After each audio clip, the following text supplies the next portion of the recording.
Gawa naman tayo ngayon ng malunggay tea or coffee. Para lang naman to sa mga bawal ng magkape, ayan, try nyo to. Lasang kape din siya, pero syempre iba pa din yung kape. Hugasan nyo muna yung fresh niyang dahon, tapos tatali-taliin, tapos isasampay nyo, parang ibitin, para ma-air dry. I-air dry nyo pala to ng 1 week, tapos mayroon kayong nakalagay sa ilalim na kulambo kasi maglalaglagan to. After i-air dry, i-blender naman natin siya para mapino. Kailangan pinong-pino kasi pag hindi siya pino, para siyang may fibers kang makakagat-kagat. Pero kung ilalagay nyo naman siya sa tea bags, okay lang naman na medyo malalaki. Kung yung blender nyo naman hindi siya kayang pinuhin, pwede nyo naman siyang salain. Ganito, may mga blender kasi na hindi siya kayang pinuhin, katulad nitong Nutribulizer.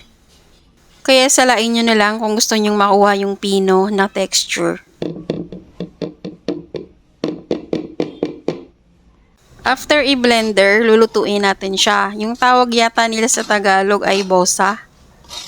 Malalaman yung luto na yan pagka mabango na. Yung parang amoy kape na ganun. Kasi pag hilaw pa, hindi siya masarap, hindi lasang kape. Tsagain nyo lang yan at low heat. Ayan nag-iba na kulay niya. Nagtimpla na ako dito at nilagyan ko ng sugar na 0 calories.